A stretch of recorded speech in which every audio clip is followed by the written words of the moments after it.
بسم اللہ الرحمن الرحیم۔ سورۃ المائدہ کی آیت نمبر 78، 79، 80 اور 81۔ اعوذ باللہ من الشیطان الرجیم، بسم اللہ الرحمن الرحیم۔ لعن الذین کفروا من بنی اسرائیل علی لسان داؤد وعیسی ابن مریم ذلک بما عصوا وکانوا یعتدون کانوا لا یتناہون عن منکر فعلوہ لبئس ما کانوا یفعلون تری کثیرا منہم یتولون الذین کفروا لبئس ما قدمت لهم أنفسهم أن سخط الله عليهم وفي العذاب هم خالدون ولو كانوا يؤمنون بالله والنبي وما أنزل إليه ما اتخذوهم أولياء ولكن كثيرا منهم فاسقون۔ ترجمہ ہے، لعنت کیے گئے وہ لوگ جنہوں نے کفر کیا بنی اسرائیل سے داؤد کی زبان پر اور عیسیٰ بن مریم کی زبان پر، یہ بوجہ اس کے کہ وہ نافرمانی کیا کرتے تھے اور زیادتیاں کیا کرتے تھے، نہیں منع کیا کرتے تھے ایک دوسرے کو اس برائی سے جو وہ کرتے تھے، بہت برا تھا جو وہ کیا کرتے تھے۔ آپ دیکھیں گے بہتوں کو ان میں سے کہ وہ دوستی رکھتے ہیں کافروں سے، بہت ہی برا ہے جو آگے بھیجا ان کے لیے ان کے نفسوں نے، یہ کہ ناراض ہو گیا اللہ تعالیٰ ان پر اور عذاب میں وہ ہمیشہ رہیں گے۔ اور اگر وہ ایمان لائے ہوتے اللہ پر اور نبی پر اور جو اتارا گیا اس پر تو نہ بناتے ان کو اپنا دوست، لیکن اکثر ان میں سے فاسق ہیں۔ یقیناً بے شک ہمارے لیے بھی اس میں احکامات ہیں۔ یقیناً یہ ان کے بارے میں اللہ تعالیٰ ہمیں مطلع فرما رہا ہے کہ وہ ان لوگوں کو کس وجہ سے وہ لعنت کی گئی، اور جو آخری وقت تھا جو اب ہمارے اوپر ہے آج کل کے لحاظ سے، جو آخری وقت ان پر تھا وہ اب ہم پر بھی ہے اور ان کے لیے بھی ہے۔ خیر ان لوگوں نے تو سب نے اسلام قبول کر لینا ہے اینڈ میں، لیکن کچھ جو مر گئے ہیں وہ ایسے ہی مرے ہیں، کفر کی موت ہی مرے ہیں، ممکن ہے۔ اللہ تعالیٰ فرما رہے ہیں ان آیات میں کہ بنی اسرائیل کے کافر اپنی نافرمانی اور لوگوں پر ظلم کے باعث حضرت داؤد اور عیسیٰ علیہ السلام کی زبانی طور پر، ان کے زبانی طور پر طویل عرصے تک جو ہے نا وہ معلوم ٹھہرے۔ باقی کتابوں میں تورات، زبور، انجیل اور قرآن کریم میں بھی یہ لوگ معلوم ہیں، یہ دھتکارے ہوئے ہیں۔ اللہ تعالیٰ نے ہر کتاب میں ان کے بارے میں آگاہ فرما دیا تھا، کیونکہ داؤد علیہ السلام اور عیسیٰ علیہ السلام تو نئی بات ہے نا، جو داؤد علیہ السلام کی بات ہے نا وہ بہت پرانی ہے۔ تب سے لے کر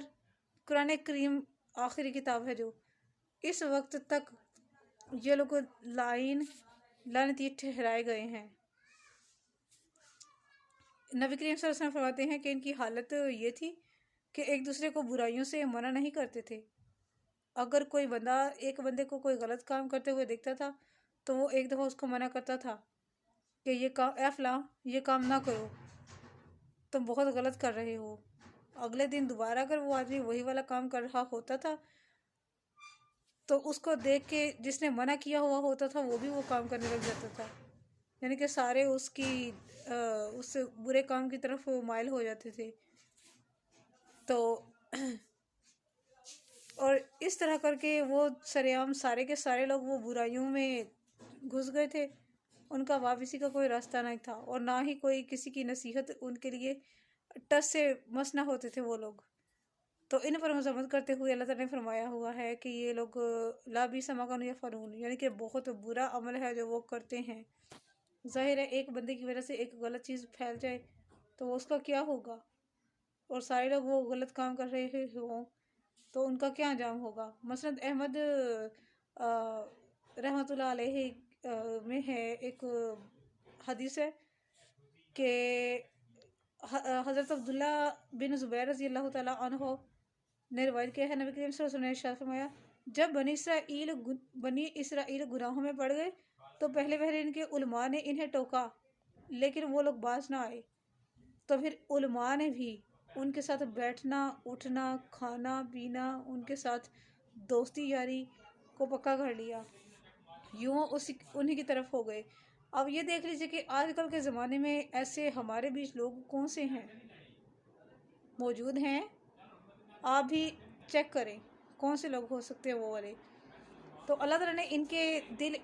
ایک دوسرے کے ساتھ جوڑ دیے اور عیسیٰ اور داؤد علیہ السلام کی زبانی ان کو معلوم قرار دیا، اس لیے اللہ تعالیٰ نے فرمایا کہ ان کے لیے عذاب ہے۔ کیونکہ وہ نافرمان اور ظالم ہے۔ رسول اکرم صلی اللہ علیہ وسلم نے ٹیک لگائے ہوئے بیٹھے ہوئے تھے۔ آپ صلی اللہ علیہ وسلم اٹھ کر بیٹھ گئے اور فرمایا، نہیں، قسم اس ذات کی جس کے قبضے میں میری جان ہے، تم پر ضروری ہے کہ تم انہیں جبراً حق و انصاف کا پابند بناؤ۔ یعنی کہ یہ وقت آنے والا ہے جب جبراً انصاف کا اور حق کا اور ٹوٹلی نماز قرآن کی طرف اور اللہ کے کلمے کی طرف سب کو بلایا جائے گا۔ ابو داؤد کی حدیث میں ہے جو حضرت عبداللہ بن مسعود رضی اللہ عنہ نے روایت کی ہے، رسول اللہ صلی اللہ علیہ وسلم نے ارشاد فرمایا، بنی اسرائیل میں سب سے پہلے یہ برائی داخل ہوئی کہ جب کوئی شخص کسی کو خلاف شرع کام کرتے دیکھتا تو اسے کہتا ہے، فلاں اللہ سے ڈرو اور اپنے اس کرتوت سے باز آ جاؤ، یہ تمہارے لیے جائز نہیں ہے۔ لیکن اگلے دن جب وہ پھر اسی گناہ کا ارتکاب کر رہا ہوتا تھا تو وہ منع کرنے والا بھی اس کے ساتھ مل کر وہی والا کام کرتا اور اس کا ہم نشیں، اس کا ہم پیالہ اور ہم نوالا بن جاتا۔ جب انہوں نے ایسا کیا تو اللہ تعالیٰ نے ان کے دل آپس میں ٹکرا دیے۔ پھر آپ صلی اللہ علیہ وسلم نے اس آیت لو انا والذین کفروا،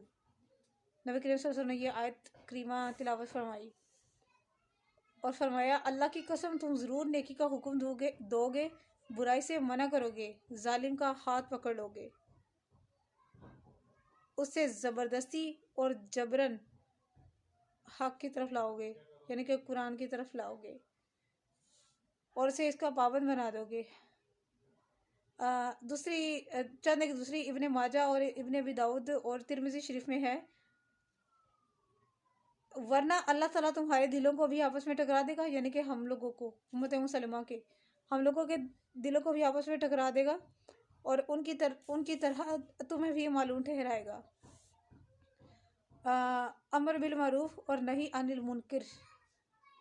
کے متعلق بہت ساری احادیث یہاں پر وارد ہیں، وہ میں آپ کے ساتھ چند ایک بیان کر دیتی ہوں، ٹائم بھی تھوڑا رہ گیا ہے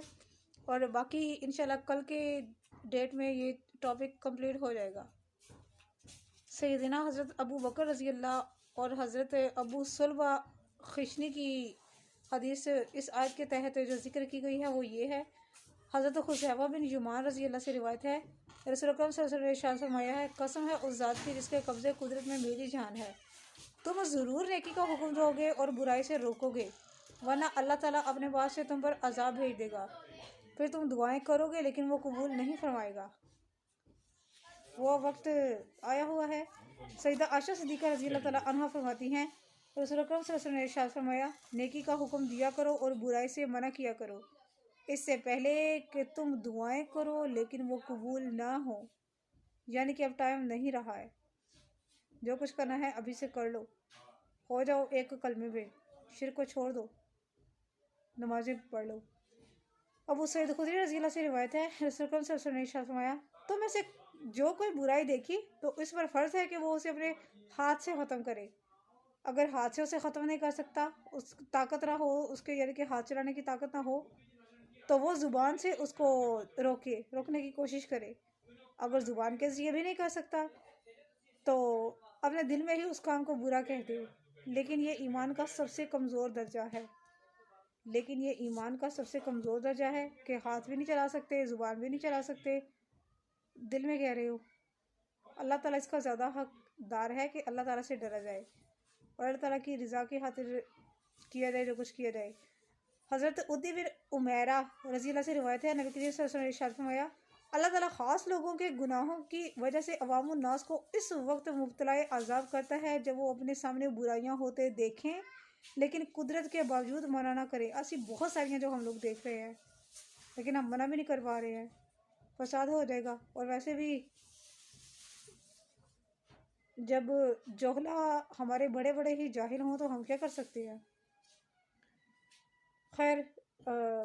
کر تو بہت کچھ سکتے ہیں، وقت آ گیا ہے کرنے کا۔ یہ تھی میری آج کی ویڈیو، صدقہ جاری کی نیت سے شیئر کیجیے گا۔ جزاک اللہ خیر۔